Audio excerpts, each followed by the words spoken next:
It's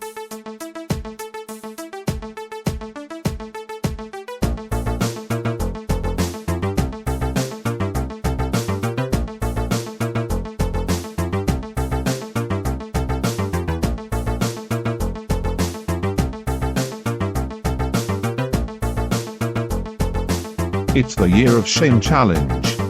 So, hello and welcome to Year of Shame Season 12, Episode 3. My name's Kevin and I am your host, and with me today we have Toby. Say hello, Toby. Hello, Toby. We've got Rich 2. Say hello, Rich 2. Hello. And we've also got Rich 1. Why, hello. Or Leslie Phillips, as he appears to be. Yeah, exactly. Both me and Rich were very confused. We forgot our numbers. There's only 2 numbers to remember. Yeah. I One did and notice two. some hesitation there, and probably caused by me going 2 and then 1 as well. So it's been a month. We have only just released episode 2. Due to some technical hiccups and the like, but that is now out, and hopefully hot off the presses. You'll be getting this episode shortly after. This is the UK bus episode. So I guess we'll get straight into it with some pile progress, or unless anybody's got anything exciting that they've been up to this week, this month, they want to talk about. Everyone's looking fairly dejected. So I was gonna explain to people why the episode was late, but no one needs that. I'll just bring you down. It's out now, and it's lovely. You may notice some choppy edits, thanks to the wonders of Craig letting us down halfway through the recording. But outside of that, there's no large chunk of silence before we put in any sound effects this time, which is nice. So let's crack it this evening. Excellent. So I think some last minute changes. I think Rich 1 is going to handle pile progress this month. So why don't we get started on that? Yeah, no problem at all. Thank you, Kev, for handing over so professionally, and welcome to the world of hosting. You're into it now, grooving. So let's go to Rich 2. That's you, Forder. That's me. The man with the plan, with the gun in his hand. Not today. How's that? No, how's that pile? That pile. I have branched out a bit and actually started playing a different game to 2 Point Campus. I nearly said hospital. 2 Point Campus. I have started playing Cyberpunk as of now. And I'm really enjoying that. I kind of wish I'd stuck with it when I originally got it. It's a fantastic game. Did you go for Street Punk? I've started on Street Kid, yes. And I'm going to go back and do the others because I believe there's different encounters with NPCs and so on. There are different dialogue options and different things you can do based on the character's background. So that'll be interesting to see. What specifically are you enjoying it, or that you didn't expect to see in it from the first time around? Oh, it's the actual world is so much richer now. They have actually put some effort into it and actually made the NPCs and the characters interact and not just seem like sort of sidewalk dummies and mannequins with nothing to do. And the combat used to be absolutely appalling. And they've smartened that up. They've changed the way the actual armor and weapon systems work, I believe.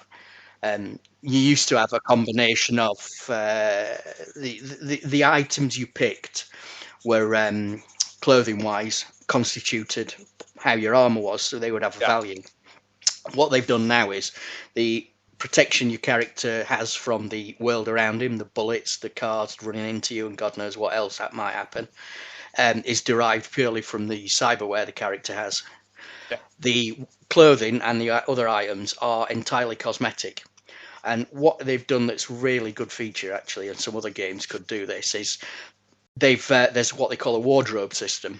So this wardrobe system allows you to take the piece that you really, really like the look of, and you store it away. Anything that your characters had in their inventory at any point, whether they've worn it or not, is kind of stored, and you can overlay those on what you're wearing. So you don't have to have a bright pink top, some blue pants and green shoes and make yourself look like a complete tit. You can have this colour coordinated set that you really want to. Because anyone who's played Cyberpunk properly will know it's all style.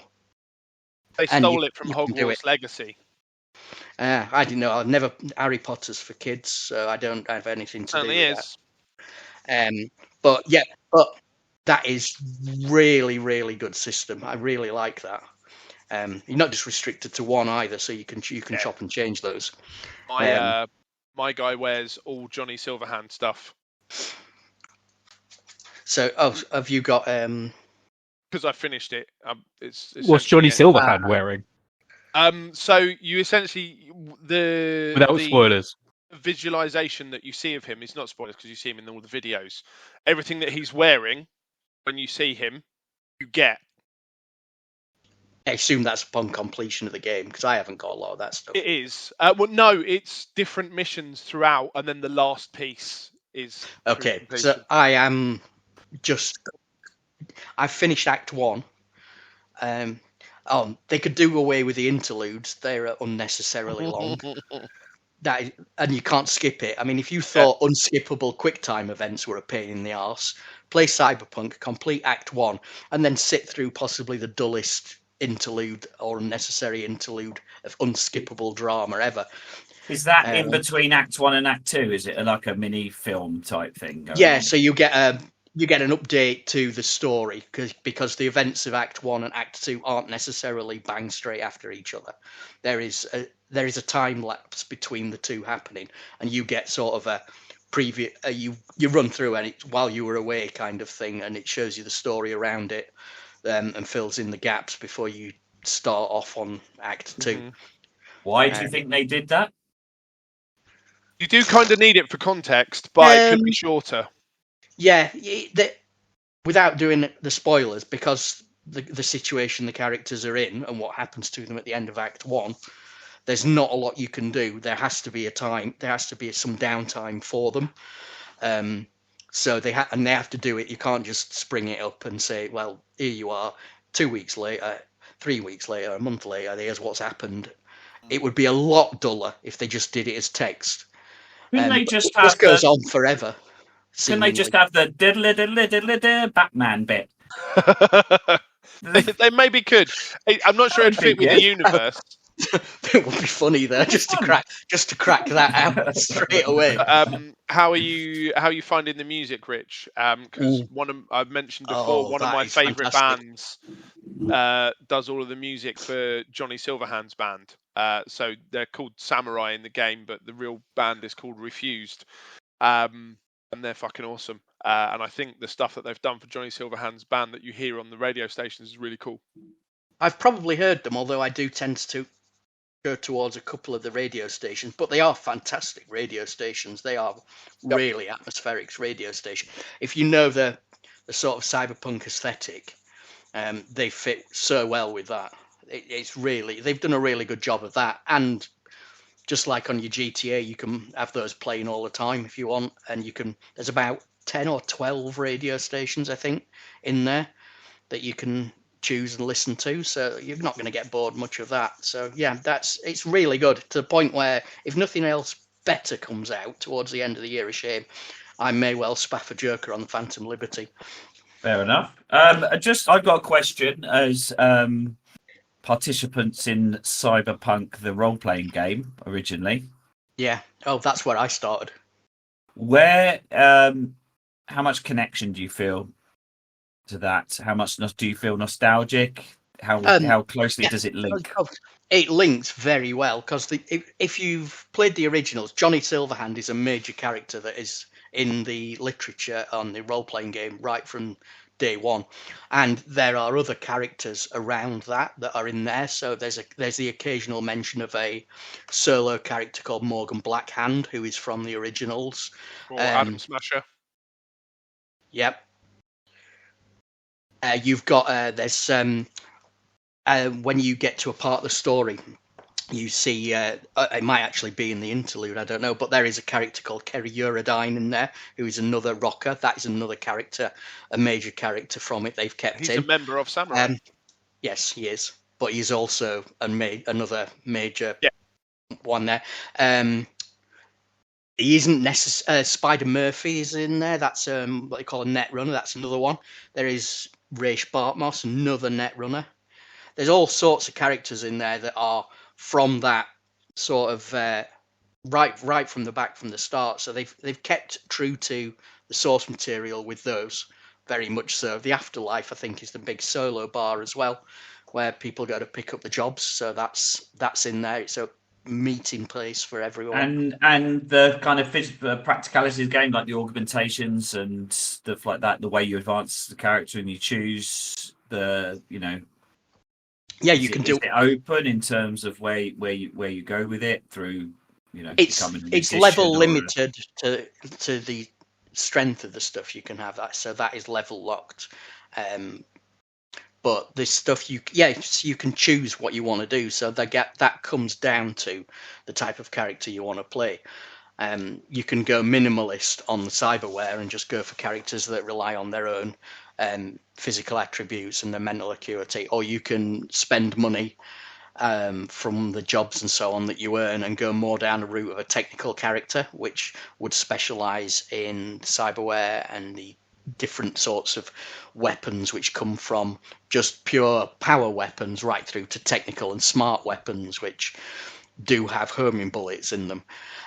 But all that is across the spectrum of how you want to design your character.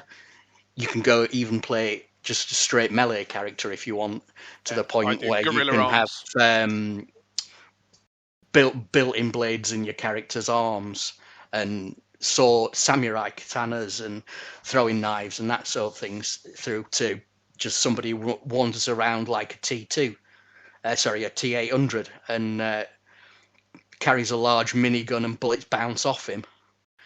But that person obviously is going to be no good at anything that requires a bit of cleverness. Yes, really good. And are you straight lining it through to the end to get it off the pile, or are you going to sort of wallow around in this like a hippopotamus in a mud bath for 8 months? Oh, I've been fannying around so much. There's the main story, and then you have got side jobs, which are, as they suggest, they are bits and pieces you can do for the characters in the game.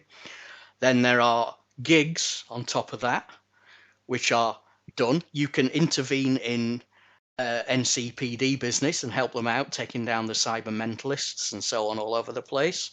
There is so much to do that is not the main story.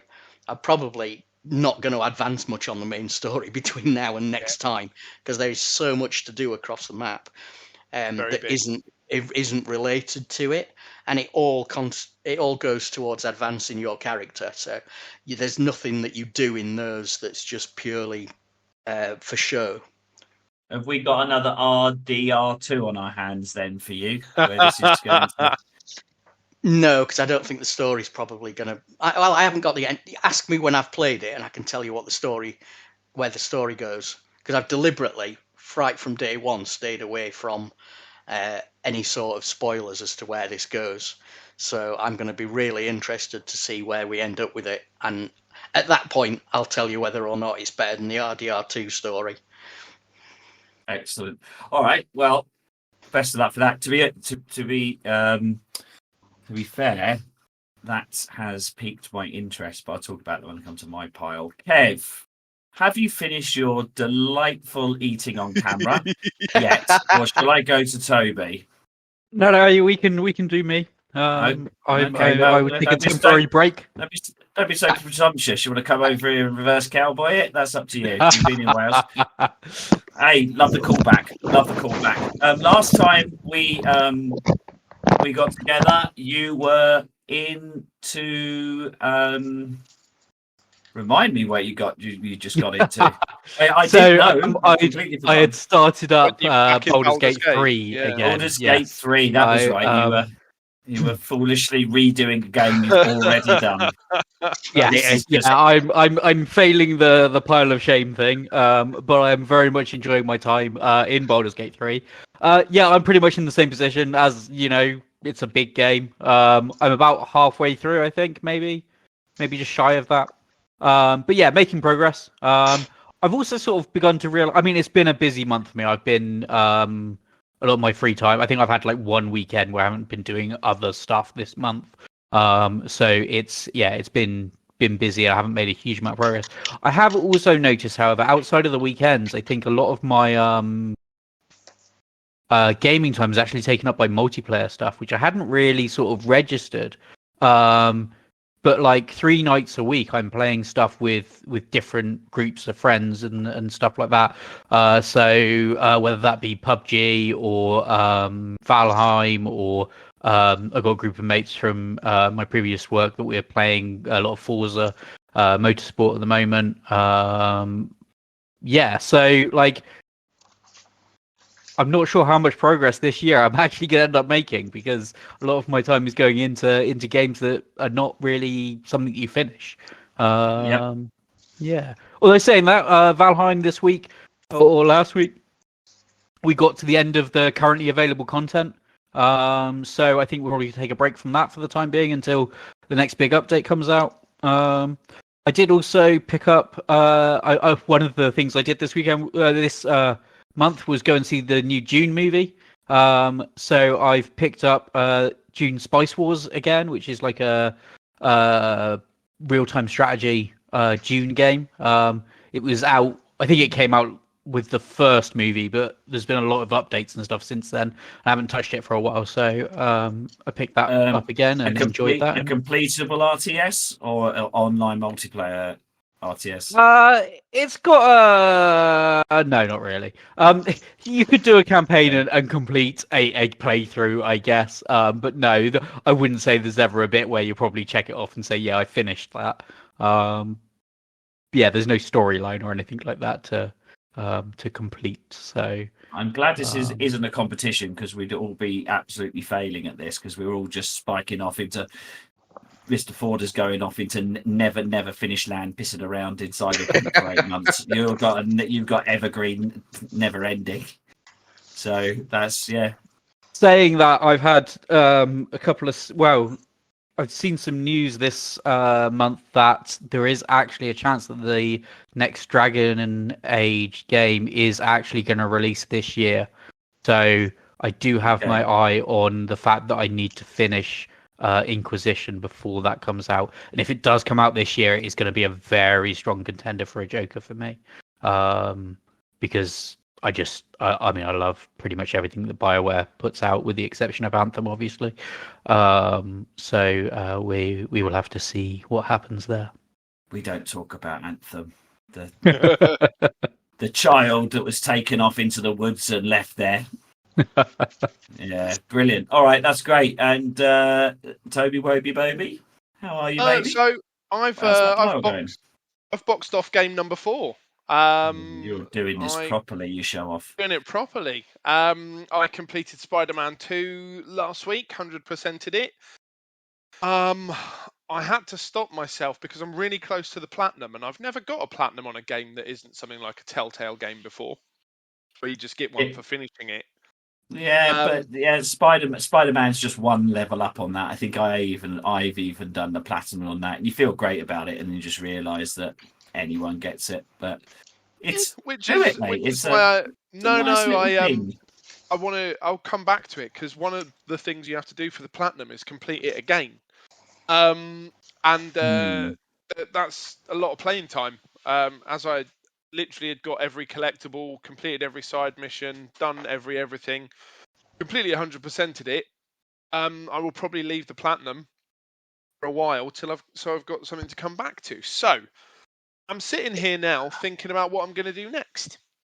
And that's why I was just flicking through my pile document while Kev was finishing there.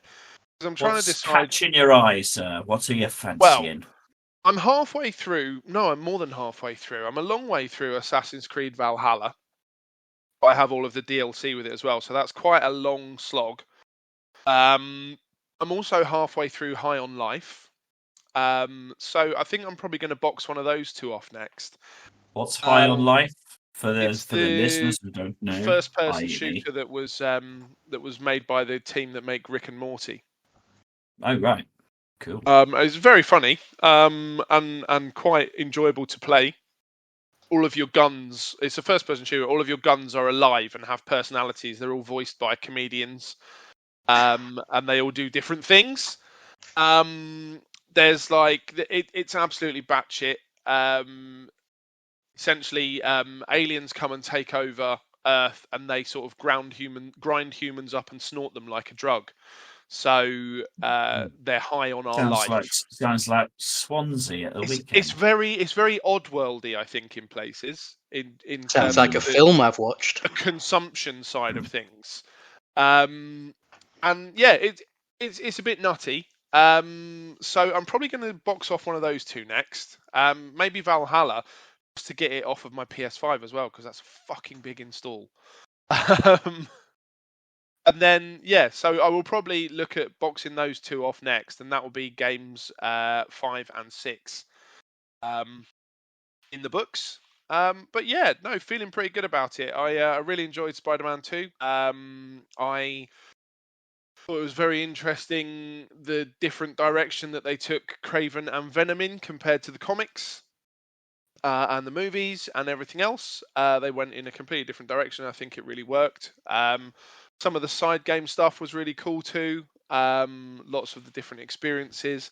So yeah, and playing as both Spider-Men, being able to switch at will between Miles Morales and Peter Parker was a lot of fun. Yeah, really enjoyed it. I will definitely play through it again.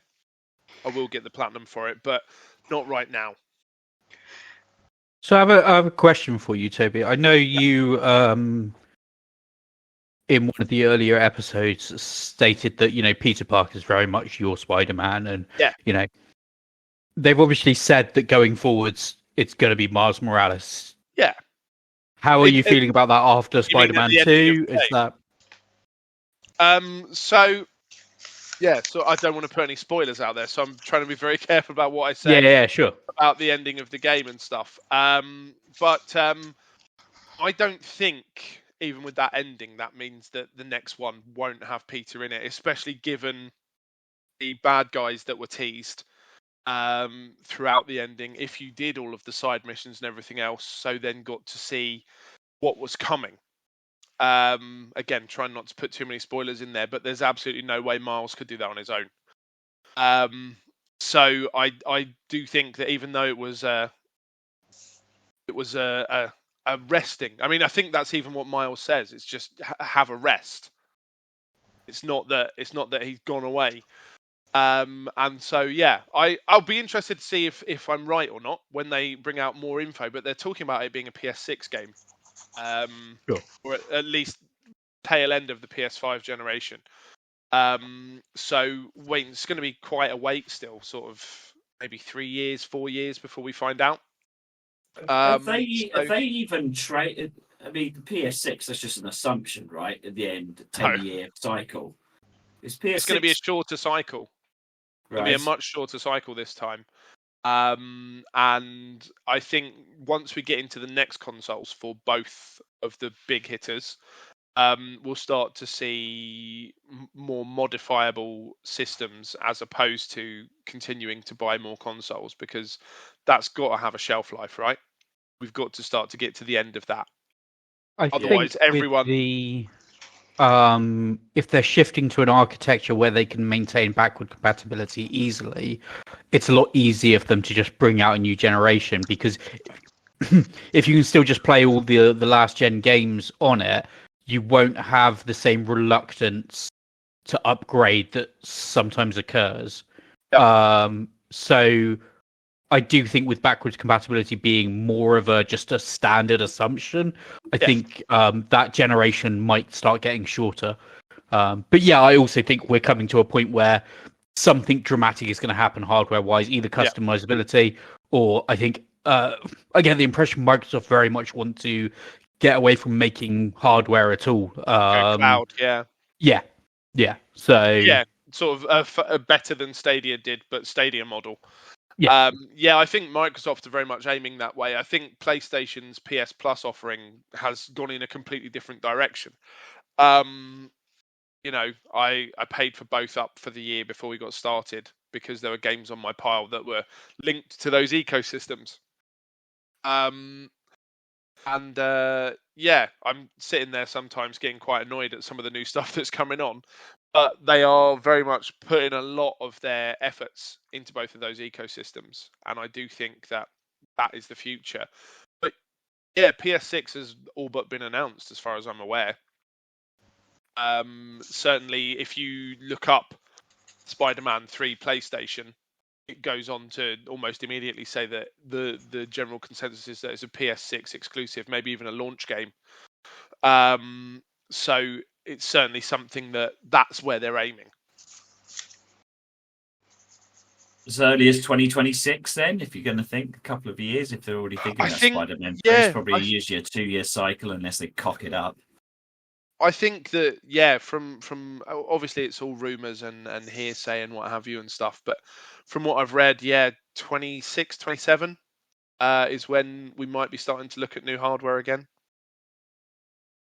I mean, I'll need to be looking at new hardware myself at that age.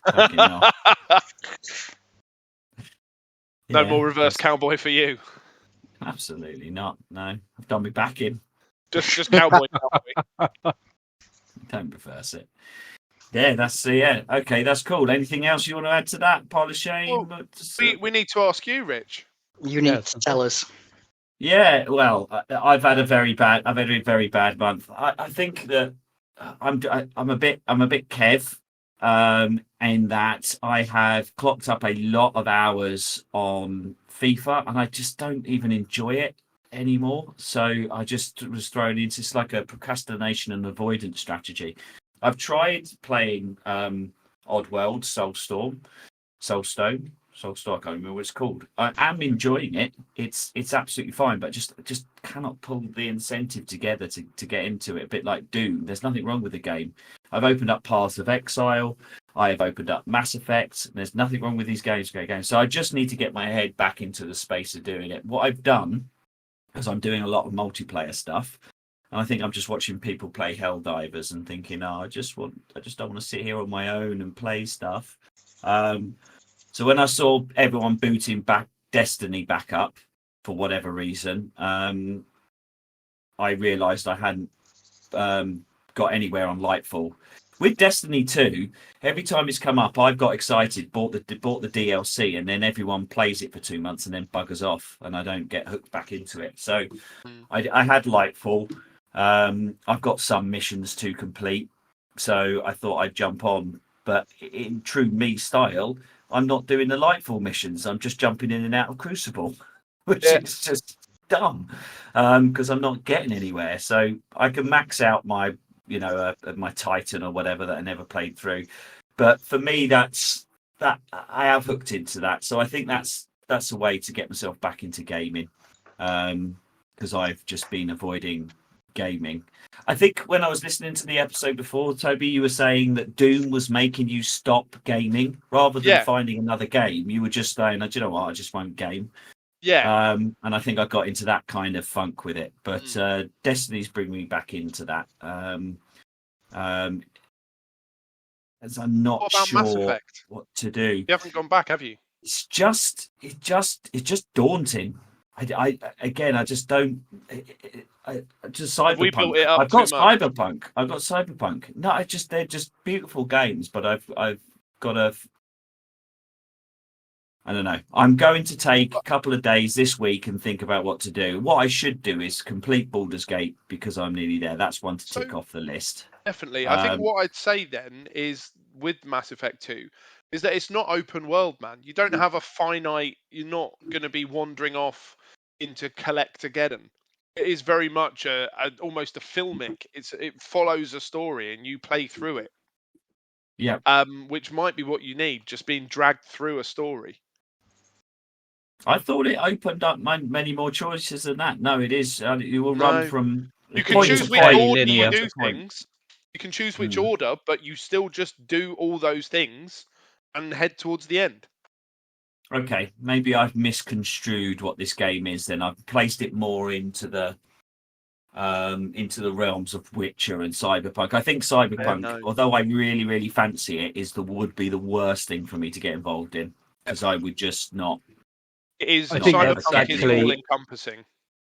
It's actually one of the mistakes that Mass Effect Andromeda made, was going too open world, whereas the original trilogy was quite linear and with branching storyline and choice in which order you do stuff, but still linear. Whereas Andromeda, each planet that you go to is its own sort of open world bit, and it does get to that kind of like level of like huge quest list, loads of question marks all over the map, like playing an Ubisoft game. Yeah, I think what I've got to do is get a little bit structural on this and kind of say, right, you know what, 2 hours, 4, 5, 6 hours a week, I'll put aside for Mass Effect 2. I'll do that, and then I'll interweave in some Destiny 2, some Crucible and stuff like that. Exactly, some FIFA for that thing. So thanks for the support group, but yeah, no, I need to pull my bloody socks up and get this done. Get some W's on the board. Awesome. C for complete. Okay, so, yeah. Great. So that's our piles. So I guess then we're moving on to new releases, which I believe Toby has for us. Yay me! Yeah, I do have new releases. So I went back over a little bit of Marches. I know we covered them in the last episode a bit. I wanted to look at what sort of scores some of the things we'd highlighted were getting. Now they've been around for a month, and also look at what's coming up in the next month. So, Outlast Trials hit us last month. A bit of a prequel in the Outlast universe. So, takes place just before the first Outlast game. Hit PS4, PS5, Xbox One, and the Xbox Series consoles, as well as PC. And hit 76% on Metacritic, rather. So not too shabby at all, really. Given the large swing between some of the reviewing scores, getting a 76 overall, I thought was quite hefty. It's not for me. I'm far too much of a pussy to play any Outlast games. I would be weeing my pants every 5 seconds. I was going to say the horror games like that are very much they're very Marmite. You either want to play those and you'll get something out of them, or like you'll just take one look at it and think, I'm not going anywhere near that. And I think some of those low reviews are probably people who've gone into it maybe with the wrong idea. Outlast actually is in terms of a game. Exactly. That's why I was quite impressed with the 76 overall, because it means that a lot more people have appreciated it across the board. Sure. There's also Horizon Forbidden West hit PCs last month. By all accounts, that's been a very good port and seems to be doing well with people that wanted to play it. Kev, is it something you'd be looking at once the year's over? Potentially, if I manage to finish the first one during this year.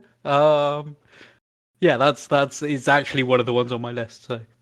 Very nice, very nice. And we also talked a little bit about South Park Snow Day, which hit PS4, PS5, Xbox One, the Xbox Series consoles, and PC, and is soundly the worst rated South Park game in recent history, with a 61%. Right, of any, I've never played one. Do any hit anything? Yeah, decent? no. Stick of Truth was well reviewed. Stick of Truth and Fractured But Whole were both brilliant games. And Stick of Truth got 85% overall, and Fractured But Whole got 84% overall. So we're talking very good games. And then Snow Day has plummeted down to 61%. I think I did say at the time it looks absolute shite compared to the others. So I'm quite pleased to be proved correct on that, because I love my South Park games. And didn't want to be proved wrong on this one. Didn't want it to be brilliant. So it's nice that I'm not missing out on something good. April's apparently a bit ropey. Not a lot going on. I mean, just to give you some names, we've got House Flipper 2 of the House Flipper series. See, I thoroughly enjoyed the first DIY. House Flipper. Is that? Please don't tell me that's a DIY renovation game. It certainly is. It is Oh my the God. computer version of Homes Under the Hammer. What the hell? It's got the same sort of relaxing. SOS. Has anybody played Power Wash Simulator? Yeah, no, I'm all in on Power Wash. That's different. That's my relaxation time. It has the same kind of relaxing. Unless you're blasting mud off stuff, I'm not interested. There I'm could still be working on nothing to do with renovation that's relaxing. still working on that fire station. Hitting things with a hammer? Yeah. Outside of that, ultimately, a lot of what's happening in April seems to be games that haven't been out on certain consoles coming out on those other consoles. Grounded, that was Xbox and PC, is now on PS4, PS5, and Switch in April. Sea of Thieves is the big one though, hitting PS5.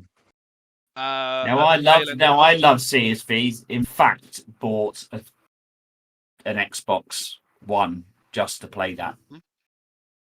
So it's and I did enjoy it, and yeah, I would be sad to see everyone doing it, but I did feel like it sort of peaked and then peaked. There was not much to do or much depth to do, just pissing around playing pirates. I don't know. Has anyone played it? No, I always feel like I missed the boat. Hey. Oh, very goodness, James. In that, felt like everyone had got so far on it, and joining in now would just be like, meh. So I left it. It's on my pile.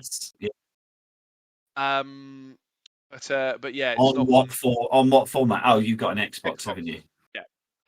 So of course it's certainly something I'll look at one day. Maybe when everyone else has got bored of it, and I might stand a chance. There's also Deceit coming out in April, which looks like Among Us but with better graphics. It's a social deduction horror.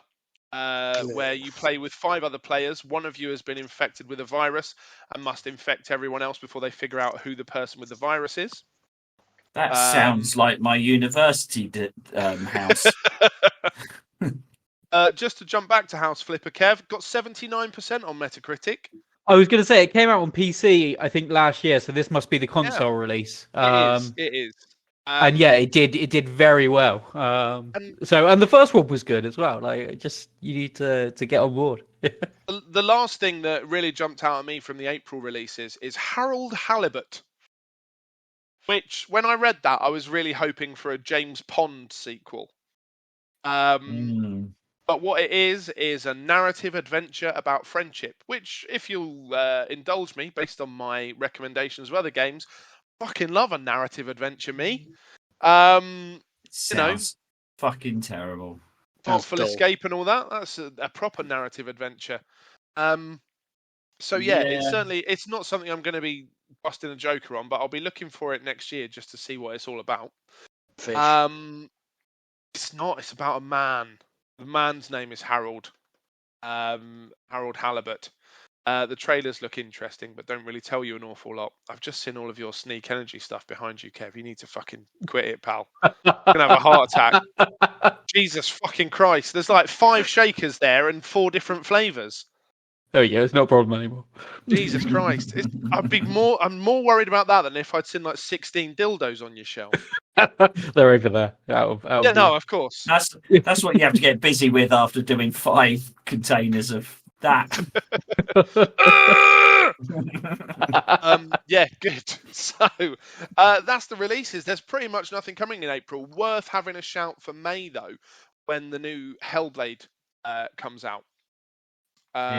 Which, for those of you that have played the first, I'm sure will be something you're interested in. I believe it's Xbox exclusive this time. Yeah. I as much as I just poured shade on narrative adventures. That's pure narrative adventure that I absolutely love. Yeah, I think it was a narrative adventure about friendship that just sounded a bit woolly and crap, but it's Hellblades is definitely Hellblade's on my pile.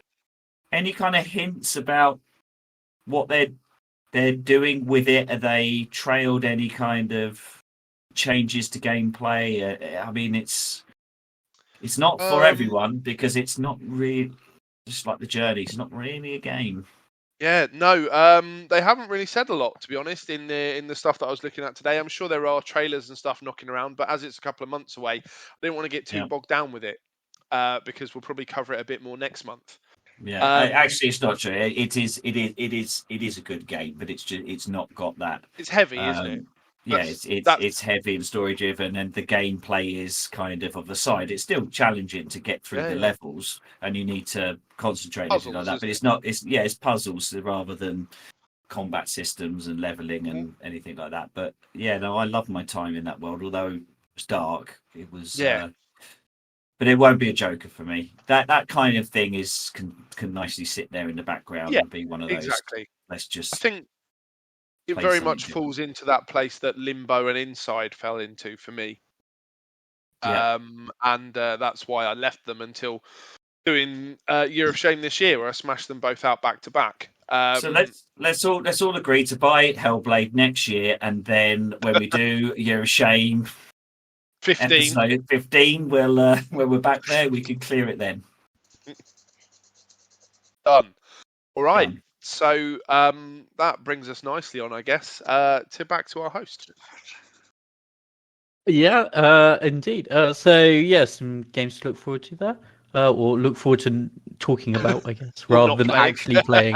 Not playing. Yes. Okay, so I think that moves us on to the questions. Time for It's Your Letters. Here we go. It's your letters. It's your letters. It's your letters. It's your letters. So, we got 4 questions this time out. And I think this first one that I'm going to do, I'm going to jump one of them and go to the second one first. Okay. We've kind of had a bit of a discussion on it already. So Paul Poynton asks, when you fall into a gaming funk and can't get stuck into a new game, what do you fall back on? Do you try playing? Do you have to stop playing games or play something that gets you out of that rut? Both. Yeah, probably give that a shot first. Yeah, so usually it's a case of doing something else, I think. I try and maybe get into movies or start reading a bit until something comes along, or I just get that urge to play something. So you're away from video games completely. Yeah, I've definitely tried to force myself to play games before and just bounced from like 20 minutes in a game to 20 minutes in a different game to 20 minutes in a third game and just never really settle to any of it. So I think trying to force myself into other games doesn't work. But there are, there's also like, some good palate cleanser type games that are quite good. Cleansers. Well, back to those dildos off camera.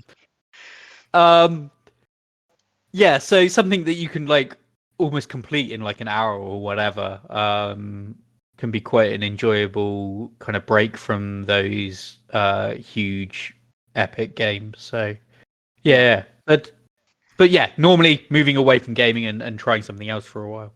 Go on, Toby.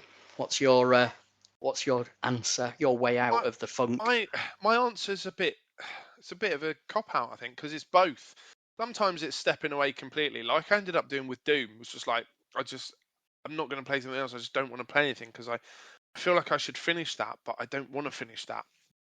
And sometimes it's about stepping away completely, drowning myself in a series that I'm really familiar with, which since working through diagnosis and stuff, I found out is a bit of an ADHD thing. It's like that familiarity that sort of centers you.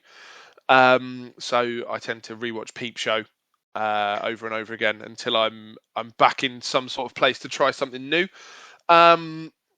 Similar to Or- Kevin stepping away from gaming.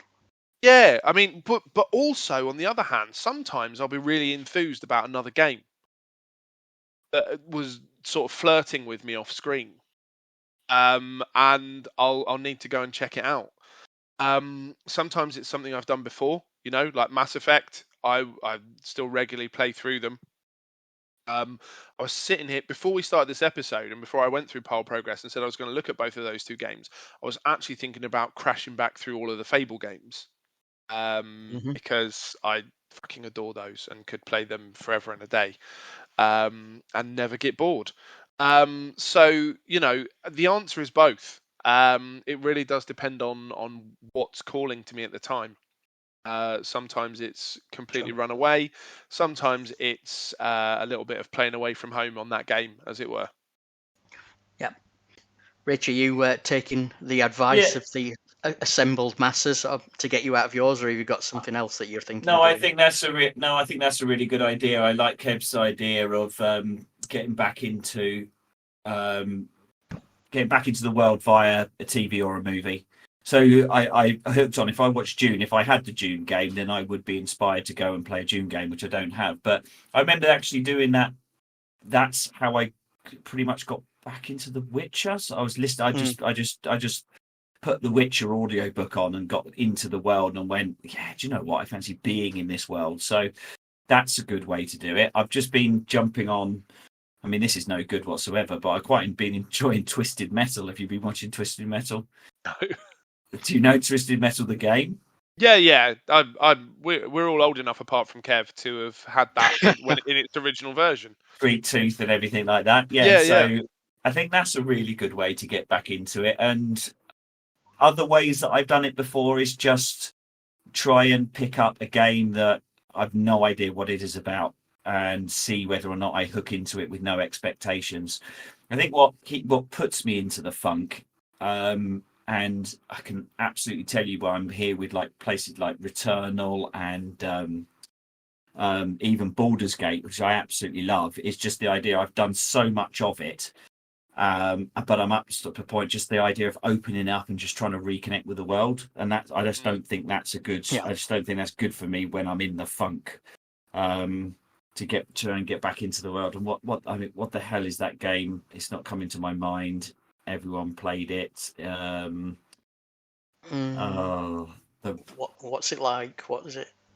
Like Bloodborne, the Dark, the Dark Souls, Elden Ring. Elden Ring. Christ, thank you very much for bringing my aged brain back into the world of reality. Elden Ring. I really got that, but I'm absolutely at a place. I open that up and it would just be baffling what to do. It's almost hit a restart. So that is definitely not an entry. Yeah. So yeah, Destiny 2 is what I'm trying at the moment. It gets me in. I'm playing multiplayer. I'm getting it back into used to grinding through stories, and let's just see if that gets the juices flowing. I think for me, I have to play something that I'm really familiar with, so I don't really have to think what I'm doing, but I know I'm playing a game. So I'm kind of interacting with the gaming world again. So for me, it'd probably be something I'll stick, maybe Civilization 6 or something like that on. Something that doesn't require much thought and to play at a really basic level. And then after I've started getting back into that, I'll probably dabble into something else. If I switch off for too long, then I think it's a lot more difficult for me to switch back on again. Right. Paul's got another question. So, if you had to live in a game world, which would you choose and why? Toby, you kick that one off. Fucking hell, it's a hard one, isn't it? It's one of those things where it's like, would you choose somewhere that was completely balls to the wall, or would you choose somewhere where you'd actually just be safe and have quite a nice time? Yeah. And I always like to think, I'm really into sort of not ancient, but past civilizations and stuff. And I like the idea of living in the Assassin's Creed universe and being able to use an animus and go to different time periods. So it's a bit of a cop-out answer because Yeah, I'm kind so of that's picking loads of Picking a different game eras that at lets once. you pick lots of different eras. Exactly. At the same So time. I can go back to sort of the Middle East in the turn of time, as it were. I can go to Viking times, go to the French Revolution, can go to Victorian, go to ancient Egypt, can get over to Greece, all of that stuff. It'd be awesome. Can go and do the whole Native American thing. I find all of them really well realised in terms of what they do with history, especially after what they did with Origins, with ancient Egypt, where they did the educational mode, where you could just walk around and examine the area in the time without all of the fighting or all of the stories or anything else. I thought that was really cool. So yeah, I'll go for that. So you're going for not a real world, and Well, every other world attached on top of it. I would say it's actually just a world with really good VR.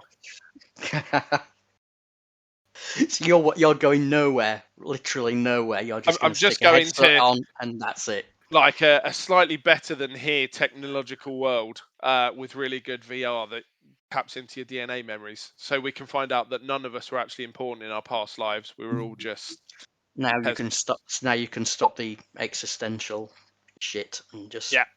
right done. I think I'd choose somewhere that was just less stressful.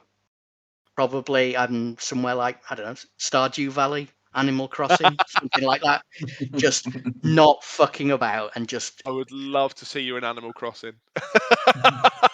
I just do one of those. Tom, Actually, Tom no, Nook comes no. for his I was bells and about you to just say- tell him to fuck off. I was about to say, if Tom Nook came near me, you can fuck off. Fuck off, Tom! Tom, you black market dealer, piss off. You're not having your Um, fucking bells, you prick! Yeah, maybe not Animal Crossing because I get I've caught stressed this and want to whale shark! punch Tom Nook's lights out. So yeah, I'd probably pick something like that. I mean, but it wouldn't even be not Farming Simulator. That'd be too much stress. Stardew Valley, that's where I'm going. Marry the mermaid and all that. Oh, that's Harvest Moon. Yeah, I just think the big question What is the- like, are you just still a generic human in that world, or Yes, are you? I want to be generic. Less are you stress. free? Like, do you get to like? Because Are you know, are something like you black free and white guy? would be fantastic, right? If you got to be the god. Be the god, yeah. Yeah. Are Are a you little free guy? Are narcissistic, you just an NPC? yeah, exactly that. Like, go and live in the GTA world, and you're just the barista, you know? Or Yeah, I think I'd definitely be that. I'd love to. I mean, my default place that I spent most of my teenage years was in like a fancy realm, like Skyrim or Baldur's Gate or Dragon Age. But if I was in Skyrim, I'd be the blacksmith or the witcher.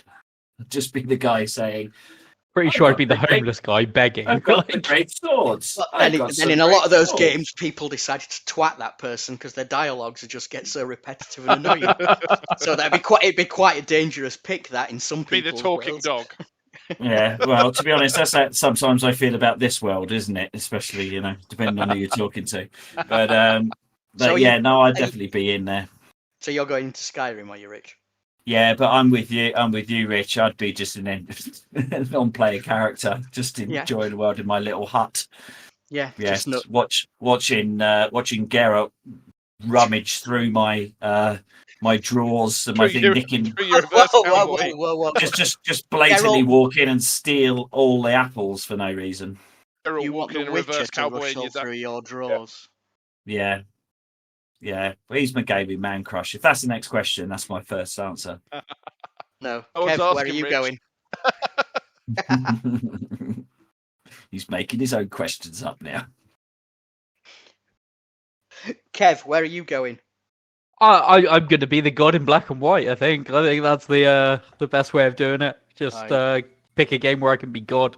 Let's make a note of Yeah. that. That's what down in six energy God drinks Or does. rather, Peter Molyneux's version of a god.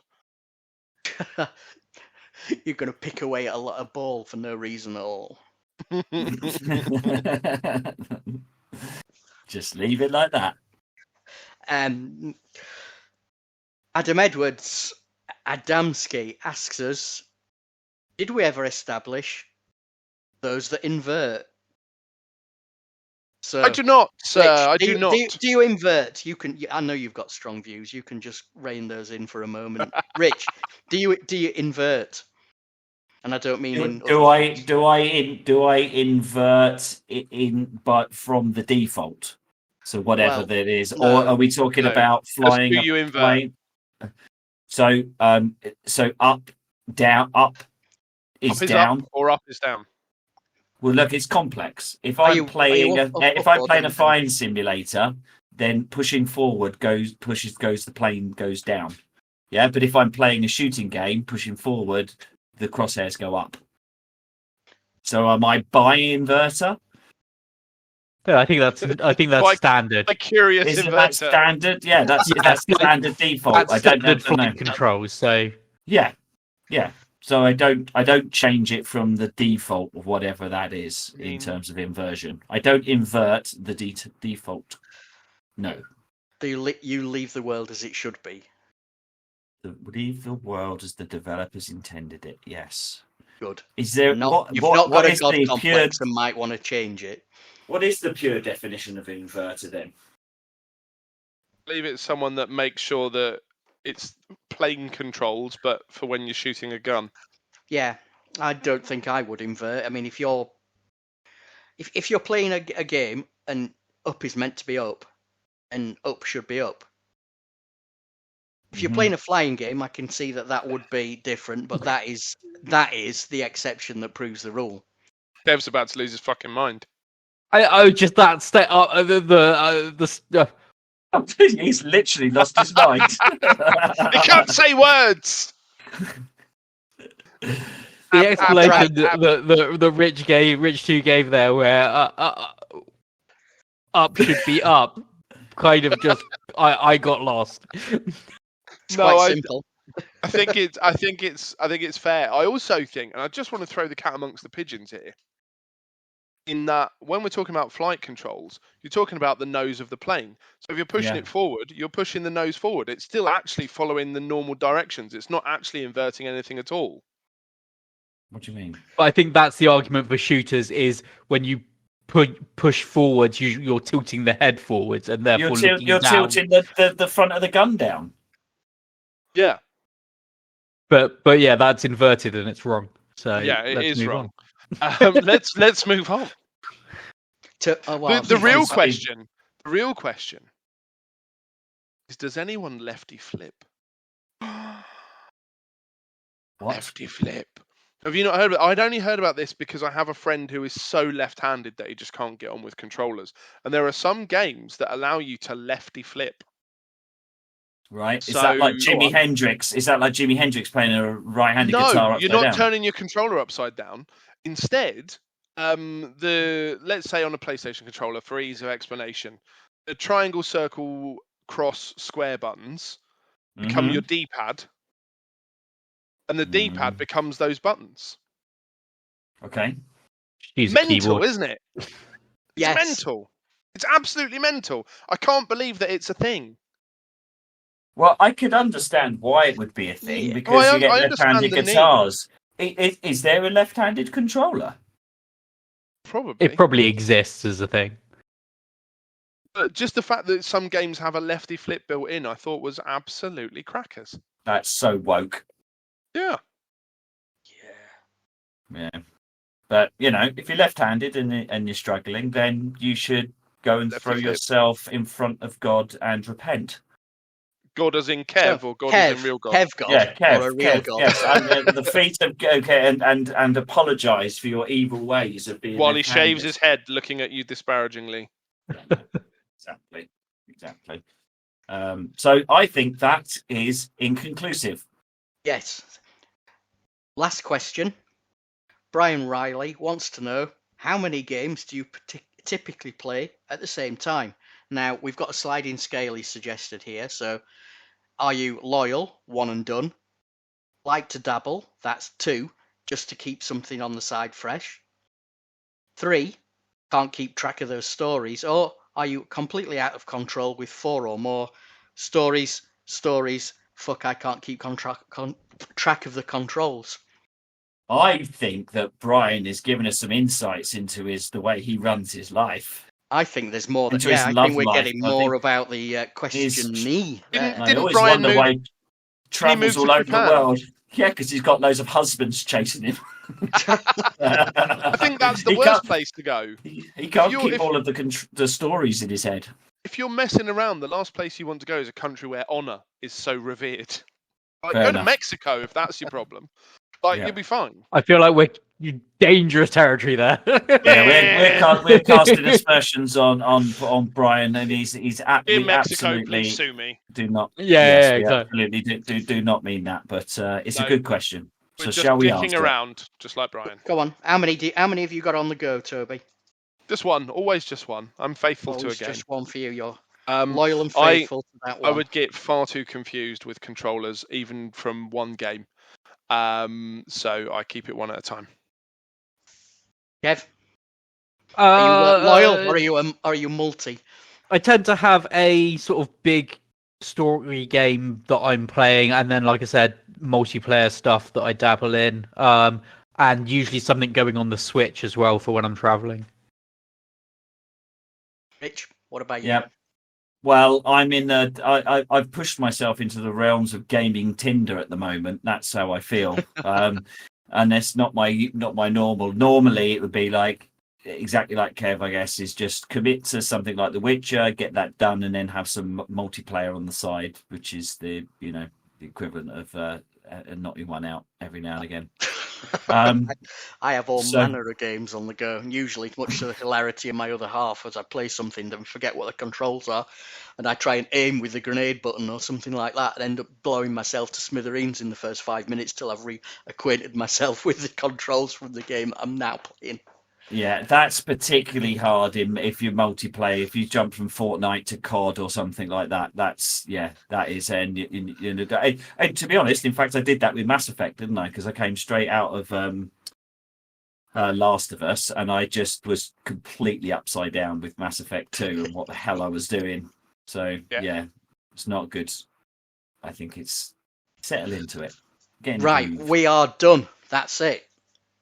Amazing. was, Position complete. A short set of questions and no ball jokes. So No, yeah, Jace is clearly busy. I think Jace is on holiday, to be fair. Which is Okay. why he's, maybe he's we'll get 2 next month then. Yeah, I mean, he gave us 2 last month, so maybe he'll just like write an essay on baldness. I don't know. But yeah, Okay, great. So, anybody got anything they want to say before we wrap it up? no, I'm good. Nope, we're all done. All good. Let's Excellent. put this bad Well- boy in the can. Well, great. Thanks, everyone, for listening. As always, you can contact us via the various social medias or leave comments in the Facebook group. Hopefully, this one should come out relatively quickly.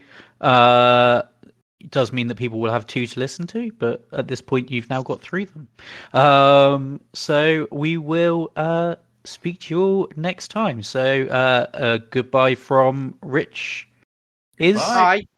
Guy. and a goodbye from Bye-bye. Toby, Bye, Toby. Bye. and a goodbye from me.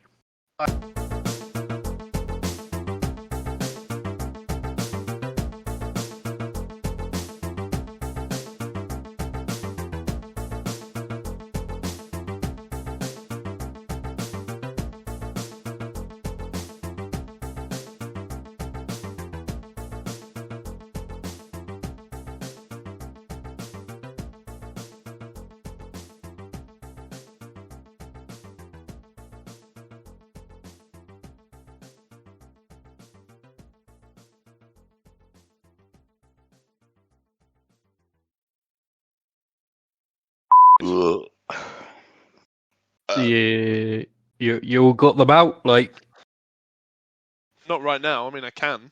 Oh, you mean the well, yes. That's a different webcam, that.